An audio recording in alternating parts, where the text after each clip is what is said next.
আমাদের দেশে বছরের বিভিন্ন সময়ে বিভিন্ন রকম ঋতু দেখতে পাই আমরা।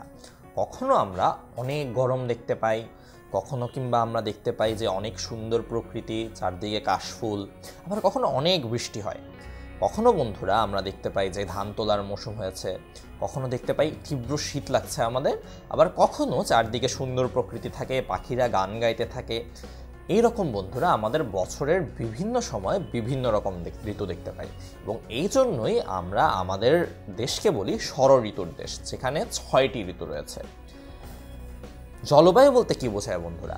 জলবায়ু বলতে একটি দেশের বিভিন্ন সময়ের বিভিন্ন রকম যে প্রাকৃতিক অবস্থা রয়েছে, তার সামগ্রিক যে অবস্থাটি, আবহাওয়ার সামগ্রিক অবস্থা, সেটিকে জলবায়ু বলা হয়।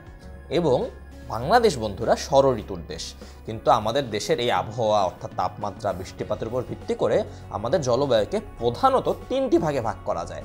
এবং সেই জলবায়ুর 3টি ভাগ হচ্ছে বন্ধুরা গ্রীষ্মকাল, বর্ষাকাল এবং শীতকাল। আমরা এই পাঠে বাংলাদেশের গ্রীষ্মকাল সম্পর্কে জানব। বছরের একটা সময় থাকে বন্ধুরা যখন আমাদের অনেক গরম লাগে, কিন্তু আমরা অনেক ফল খেতে পাই, যেমন আমরা এখানে দেখতে পাচ্ছি কাঁঠালের ছবি, সেরকম। এখন বন্ধুরা আমরা গ্রীষ্মকাল সম্পর্কে জানি।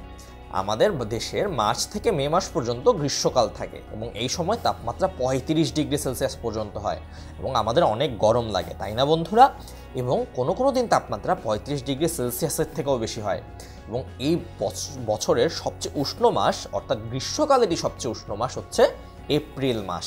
এবং এপ্রিল বা মে মাসে কালবৈশাখী ঝড় হয়, যখন বন্ধুরা আমরা দেখি চারদিকে আকাশ অন্ধকার হয়ে হঠাৎ প্রচণ্ড ঝড় হয় গরমের দিনে, তখন বন্ধুরা সেটাকে কালবৈশাখী ঝড় বলা হয়, এবং তখন বাংলা বৈশাখ মাস থাকে। এবং বন্ধুরা আমরা জানতে পারলাম বাংলাদেশের জলবায়ুর অর্থাৎ বাংলাদেশের আবহাওয়ার সামগ্রিক অবস্থার অন্যতম প্রধান একটি কাল হচ্ছে গ্রীষ্মকাল।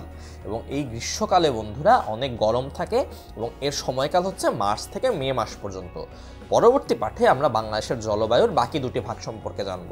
আজ এ পর্যন্তই বন্ধুরা, দেখা হচ্ছে পরবর্তী ভিডিওতে।